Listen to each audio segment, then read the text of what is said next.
አዲስ አድርገኝ ዛሬም አሮጌ ነኝ ቃልና ተግባሬ አንስማማም። እግዚአብሔር ሰላምታ ለሁላችሁ ይድረስ። እንዴት ናችሁት ወንድሞቼ? እኔ በጣም ደህና ነኝ። እግዚአብሔር የተመሰገነ ይሁን። የቅድስት ድንግል ማርያም ልጅ እንግዲህ በትላንትናው ዕለት አንድ ዜና ተሰምቷል። ማምሻውን ፍሬዘር ፍቃዱ በአዳማ ፖሊስ መኮንኖች ለጥያቄ ትፈለጋለህ በሚል ጥሪ መሰረት እንደተያዘ ነው መረጃዎች የሚያሳዩት ማለት ነው። እንግዲህ ፍሬዘር የተባለው ይህ ወጣት እንደምታውቁት ከጋዜጠኛ ሶፎንያስ ጉዳይ ጋር ሰሞኑን መነጋገሪያ ነበረ። በትላንትናው ዕለት ማምሻውን በቁጥጥር ስር ውሏል ማለት ነው። በታህሳስ 3 ቀን ማምሻውን ማለት ነው። እንግዲህ ህግ የያዘውን ህግ እዛው ይጨርሰው ነው የምንለው። ህግ በያዘው ጉዳይ ላይ ምንም ማለት አንፈልግም።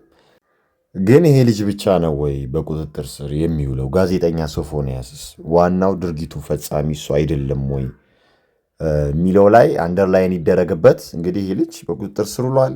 ህግ ይጠይቀዋል፣ ህግ ይዳኘዋል፣ እግዚአብሔር ያስፈታው ለማለት ነው። ጋዜጠኛ ሶፎንያስ ግን እንግዲህ እሱንስ ህግ እንዴት ያየዋል የሚለው ነገር በጣም አሳሳቢ ነው።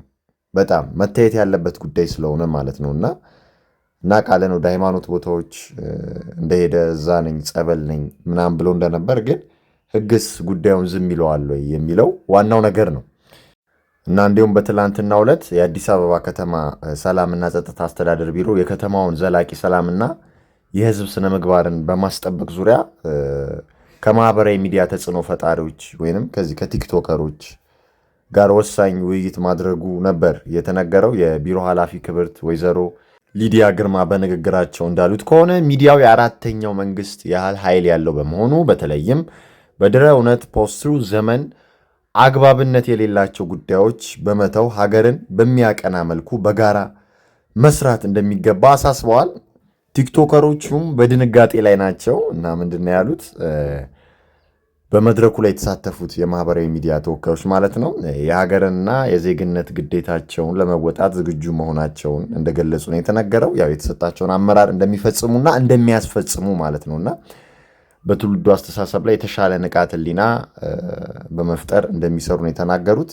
የተሳሳተ አስተሳሰብ ላይ በሚደረጉ ዘመቻዎች ላይ ትኩረት ሰጥተው እንደሚሰሩም ቃል ገብተዋል። መንግስት እነዚህ ልጆች ለፖለቲካ ባይጠቀምባቸው ጥሩ ነው ብዬ ነው ማስበው። ህግና ደንቡን ሶሻል ሚዲያው ላይ ቢያስከብር ብዬ ነው ማስበው ማለት ነውና ይሄ ቢሆን ጥሩ ነው። ሌላው ዘ ጋርዲያን እና ሮይተርስ ይዘውት የወጡት መረጃ ነው። በጣም አነጋጋሪ መረጃ ነው። ክሪስቲ ኖም ዩናይትድ ስቴትስ ሴክሬታሪ ኦፍ ሆምላንድ ሴኩሪቲ የዩናይትድ ስቴትስ የሀገር ውስጥ ደህንነት ሚኒስቴር ክሪስቲ ኖም እንግዲህ ኢትዮጵያውያን በ60 ቀን ውስጥ አሜሪካንን ለቀው እንዲወጡ ተናግራለች ማለት ነው። የቲፒኤስ ጥበቃ ሁኔታ ከፌብሩዋሪ 13 2026 ጀምሮ በይፋ ይቋረጣል የተባለው ክሪስቲ ኖም እንግዲህ ወቅታዊ ሁኔታን በጥንቃቄ በመገምገም በኢትዮጵያ ውስጥ ያለውን ወቅታዊ ሁኔታ ማለት ነው አገሪቱ ከዚህ በኋላ የቲፒኤስ ወይም ቴምፖራሪ ፕሮቴክትድ ስታተስ አታሟላም ብሎ በመወሰኑ ነው ማለት ነው። እና የቲፒኤስ ስያሜዎች ጊዜያዊ መሆናቸው ተነግሮ እንግዲህ በኢትዮጵያ ያሉት ሁኔታዎች ወደ አገራቸው ለሚመለሱ ዜጎች ከባድ የግል ደህንነት ስጋት መሆን አቁመዋል ብለዋል ማለት ነው። የአሜሪካ የሀገር ውስጥ ደህንነት መስሪያ ቤት ዲኤችኤስ ከውሳኔው በኋላ በአሜሪካ ሌላ የህጋዊ የመኖሪያ መሰረት የሌላቸውን ሰዎች አስጠንቅቋል። በፈቃደኝነት እንዲወጡ በ60 ቀናት ውስጥ በፈቃደኝነት አሜሪካን ለቀው እንዲወጡ ነው ያሳሰበውና አገሪቷን ለቀው ሲወጡ ያገኟቸዋል ተብሎ ከተጠቀሰው ጥቅሞች መካከል ዲኤችኤስ ለሚወጡ ዜጎች እንግዲህ የሲቢፒ ሆም ሞባይል አፕን በመጠቀም መውጣታቸውን እንዲያሳውቁ ነው የተናገረው። ይህ መንገድ ነፃ የአውሮፕላን ትኬትን እንደሚያስገኝ 1000 የአሜሪካ ዶላር የአክሲዮን ጉርሻ ኤግዚት ቦነስ እና ለወደፊት ህጋዊ የስደት እድሎች ሊሆኑ የሚችሉ እድሎችን ይሰጣል ነው የተባለው። እንግዲህ ከፌብሩዋሪ 13 2026 በኋላ ነው ይሄ ይሆናል ተብሎ የሚጠበቀው ማለት ነው። በዚህም እንግዲህ ብዙ ኢትዮጵያውያኖች አሜሪካ ለቀው እንደሚወጡ ይጠበቃል። የትራምፕ አስተዳደር ዶናልድ ትራምፕ ቾይዘን ዋኑ ኪንጉ ሳተርን አሁን እንግዲህ ክራይሲስ እየፈጠረ ነው ያለው። አሁን ኢትዮጵያውያንም የዚህ ክራይሲስ ቀማሽ ሆነዋል። ለዛ ነው ዴይ ዋን ትራምፕ የሚመጣው ሊያጠፋ እንጂ ሊያለማ አይደለም ብዬ በመረጃና በማስረጃ የተናገርኩት ከመመረጡም በፊት ከ6 እና ከ7 ወር በፊት አስቀድሜ ትራምፕ ነው የሚመረጠው፣ ቀጣዩ የአሜሪካ ፕሬዚዳንት 47ኛው የአሜሪካ ፕሬዚዳንት የሚሆነው ዶናልድ ትራምፕ ነው።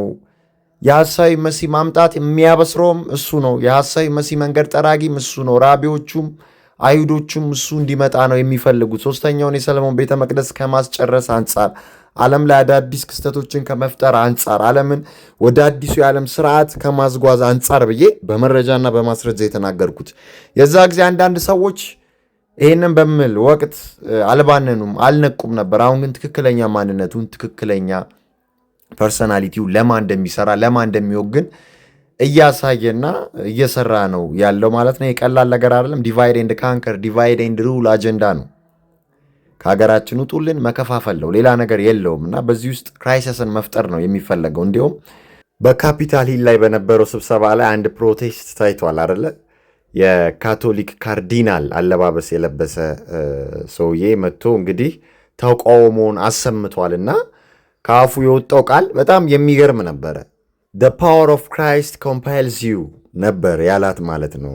ይሄ ደግሞ የ1973ቱ ኤክሶርሲስት የተባለውን ፊልም ነው የሚያስታውሰው። ከዛ የመጣ ቃል ለው ማለት ነው። የእግዚአብሔር ኃይል ያስገድዳቸዋል። እዛ ላይ ያለው ቄስ አጋንንት ለማስወጣት የሚጠቀምበት ቃል ነው ማለት ነው። እና እነዚህ ሰዎች እንግዲህ ለአጋንንት እንደሚገዙ ግልጽ ነው እና እየነገሩ ነው። ሰብሊሚናል ሜሴጅ ነው። ገባቸው አይደለ?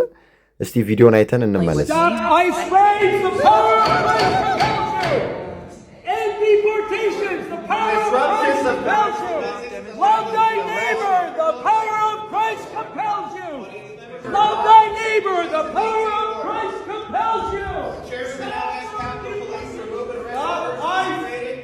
Get ICE off our streets! Stop terrorizing our communities!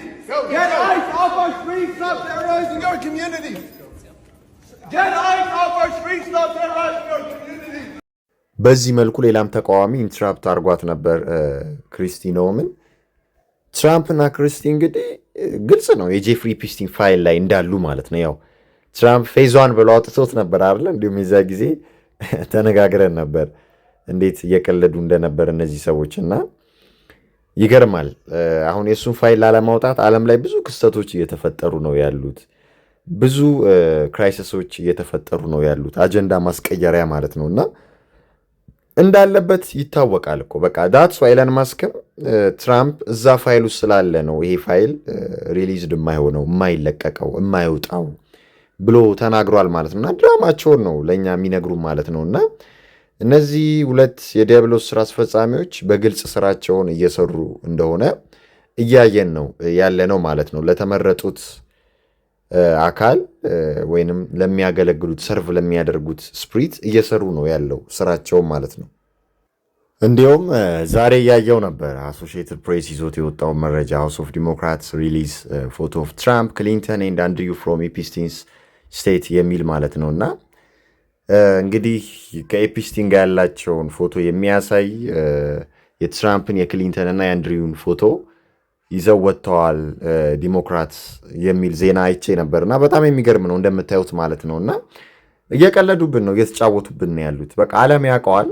ጥቂት ሰው ካልሆነ በስተቀር መንቃት የማይፈልግ ሰው ካልሆነ በስተቀር ወይም ኬጂ ስሪዎች ካልሆኑ በስተቀር ትራምፕ ለማን እንደሚሰራ ዲሞክራት ሪፐብሊካን የሚባሉት በጠቅላላ እጃቸው እርኩሰት ውስጥ እንዳለ ተከፋፍለው ተለያይተው መስለው ግን ለዲያብሎስ ለአንድ የዓለም ስርዓት እየሰሩ እንደሆነ እኮ ይህ ግልጽ ነው። ለብዙ ዓመታት በደይ ሰበን በመረጃና በማስረጃ ስንነጋገረው የነበረው ጉዳይ ነው።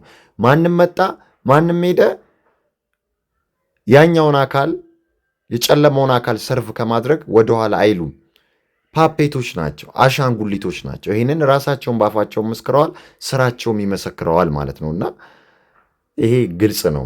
የጄፍሪ ፒስቲን ጉዳይ ግን ገና ብዙ ያልተነገረ ገና ብዙ ያልወጣ ነገር አለ። ሴሌብሪቲስ፣ ሚዚሽያንስ፣ አክተርስ፣ ኢንፍሉዌንሰርስ፣ ኤሊት የሚባሉ በጠቅላላ ፕሬዚዳንት፣ ፕራይም ሚኒስቴርስ ከምነግራችሁ በላይ በጣም ብዙ ሰዎች እሱ ፕራይቬት አይላንድ ላይ ይሄዱ ነበር። ግልጽ ነው ይሄ።